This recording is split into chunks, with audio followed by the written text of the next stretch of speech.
This will destroy the U.S. economy, and no one in Washington seems to care about it. According to the United States Customs and Border Protection, 10 million illegal migrants have entered the United States illegally under the Biden administration. But sources that I've been speaking to, including former Customs and Border Protection Supervisor J.J. Carroll, he spent 24 years in the CBP, and author of the great book Invaded, his numbers are over 30 million illegal immigrants have poured across the U.S. southern border. And quite frankly, I trust his numbers, okay? Take a look at this chart that shows the number of illegal crossings at the southwest border. There's a massive increase since Biden took office in January 2021. An explosion, in fact. Yet the White House denies any culpability in this crisis, pointing to economic push factors in South and Central America. But see, this is interesting. When the United States actually destabilizes these countries, whether it's the Sudan or countries throughout Latin America, we go in there, we create a coup, we overthrow their governments, and then we wonder, why are all those people leaving those countries, coming from Yemen, coming from Sudan, coming from, you name it, coming into the United States because we've meddled in their affairs.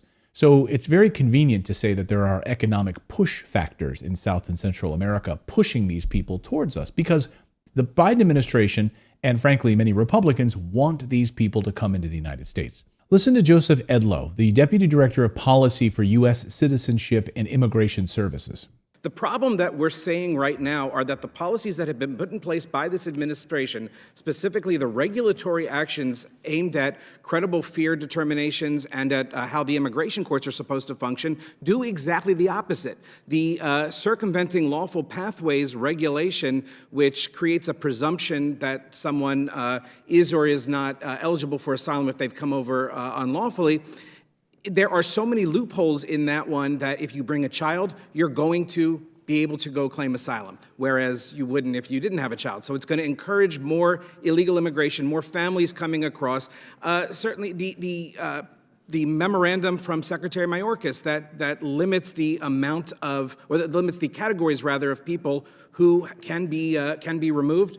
Again, those are so narrowly defined that it's going to create an incentive, not a disincentive for people to come over. So does the high flow of illegal immigration divert resources used to adjudicate other immigration benefits? And if so, is there an impact on individuals seeking other immigration benefits? Absolutely. You know, looking at USCIS, the backlog of affirmative asylum cases for people that are in this country that are trying to get asylum, the backlog of affirmative cases for people seeking all sorts of immigration benefits. And Mr. Chairman, right now, I actually represent a couple private immigration clients, and I can tell you the lines are very, very long because so much of the resources have been put to address or to funnel in people from the southwest border instead of focusing on large other swaths of legal immigrants that are trying to come do this the way that we've always said under the law.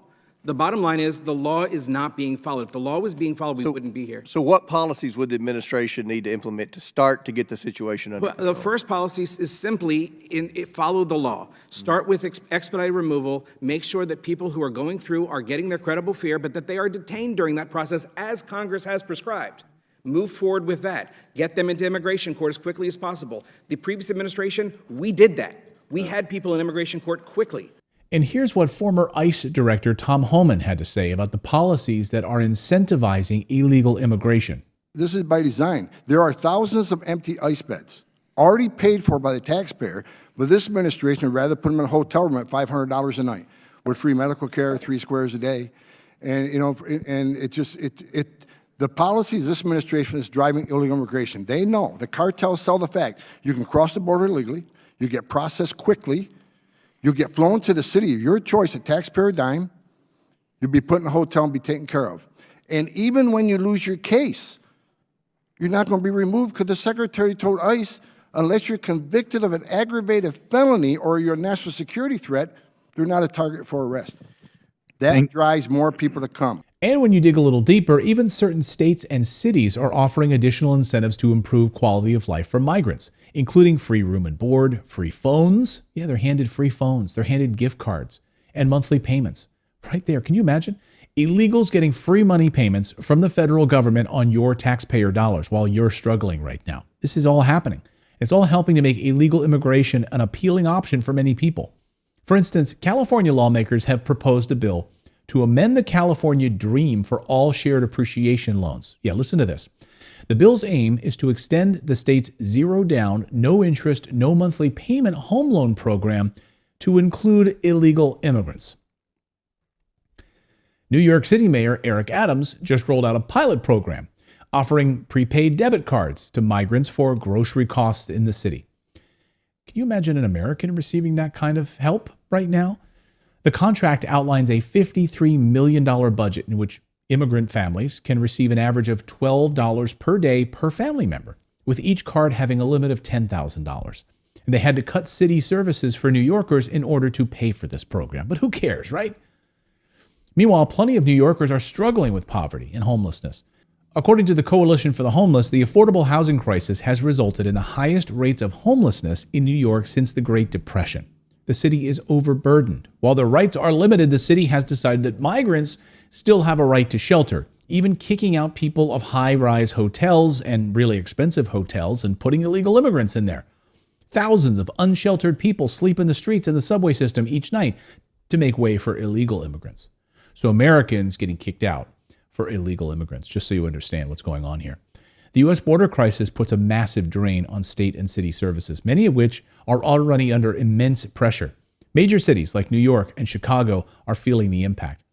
Chicago is headed for a civil war, by the way. In 2018, New York City spent roughly $258 million to fund its immigration services, adjusted for inflation. By fiscal year 2023, the city had spent $1.47 billion servicing those seeking asylum. The city of Chicago spent over $194 million on its new arrivals mission since October 2022. Denver is estimated to have spent between $36.3 million to $39.1 million on migrant support services in 2023.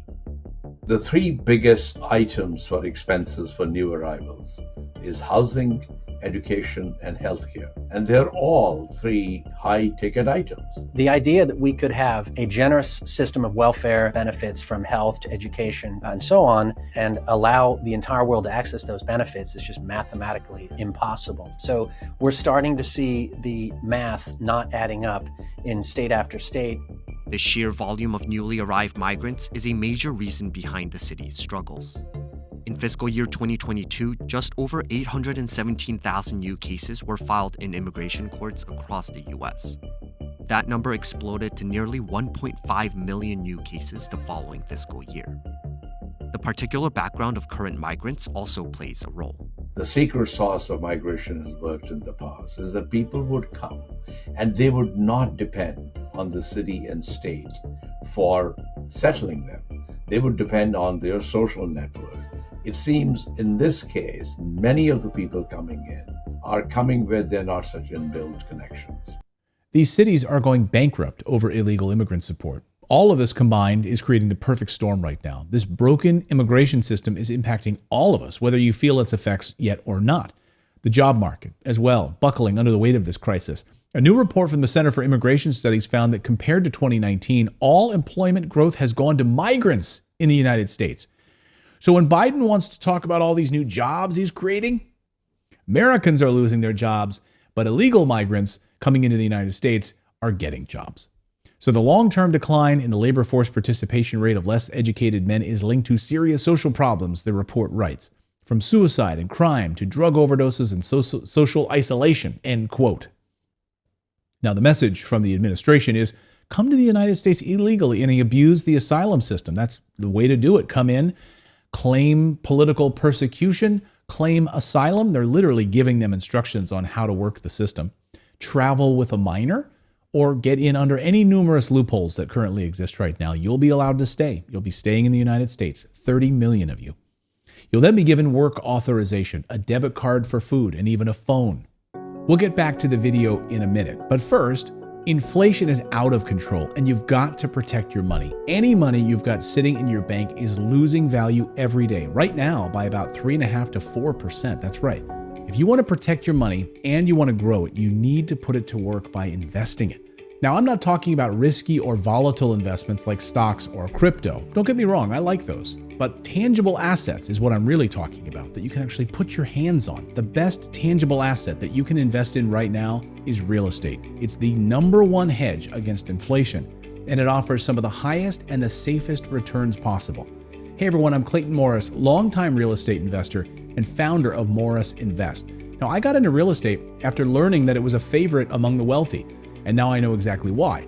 Personal experience has proven that it is the #1 way to build wealth and to protect wealth. I've got decades of experience now that have proven it. Now, while there's several ways you can invest in real estate, most of which I've tried myself, the build-to-rent model offers the most benefits, hands down. More specifically, single-family buy and hold. I'm talking brand new construction built from the ground up, build-to-rent. Build-to-rent properties offer more tax benefits, fewer headaches than rehabbing an existing property. There's less risk and way less stress than flipping houses. There are a lot less work than wholesaling houses. And there's less turnover and fewer issues than multifamily properties. And when you invest in build-to-rent real estate, you're getting 4 streams of income. That's right, 4. Appreciation and equity gains, principal reduction, tax benefits and depreciation, and then monthly cash flow, which is my favorite. On top of that, you're using someone else's money, yes, the bank's money, to invest in real estate, while someone else, your tenant, is paying for it, paying down the mortgage. It's just one advantage that it has over tangible assets like gold and silver. I mean, I love gold and silver, but you can't buy it with the bank's money. And you certainly can't have someone else pay for it, can you? No, you can't. Plus, when you're strategic about leveraging, using the bank's money, you can get 4 to 5 times the assets that you can to invest in. And it's the only investment that gives you 4 to 5 times the protection from inflation. My company, Morris Invest, along with the help from our team at Sedera Wealth, helps you invest in build-to-rent properties as easily as investing in stocks, because we buy and we build in bulk, and then we pass our savings on to you. Now, if you'd like to learn more, let's just jump on the phone. You can share your financial goals with my team. You can ask questions, it's totally free, and we'll see if it's a good fit. Talking with us, again, completely free. No pressure, no strings attached. When we talk to you on the phone, we're going to explain a few things. Number 1, how to identify a smart real estate investment. Then, what does it take to become a successful investor? And then what you need to get started, whether it's a team, good market, good property, down payment, financing, all of those things. We'll talk about it. Where to get a good strategy that actually best fits your goals and your situation. I mean, everyone is different, right? Every life situation is different. So we'll talk about that on the phone. Then we'll also talk about how to get free ongoing help. So click the link below right now to schedule a free call with my team and start protecting your money today. If you've seen any of my other videos, you'll already know that so many of these systems we've built for American people, like Social Security, retirement accounts like the 401k, and more, lead to lackluster results. So the fact that we're not only allowing but incentivizing illegal immigrants to come into the country, get a Social Security number, it's absolutely maddening. It's becoming harder and harder for the American people to get by, while illegal aliens are giving incentive after incentive right now. Just look at Europe, it's collapsing. And if you're concerned about the direction things are going here in the United States, I want you to check out this next video right here. It's my guide to financial education. If you're going to learn anything, you need to build and preserve your wealth, regardless of what's happening in this economy right now. Thank you so much for subscribing to the channel. I really appreciate it. And really, it's on you because you are helping to elevate your financial intelligence by subscribing to the channel. Thanks so much, and we'll see you in the next video.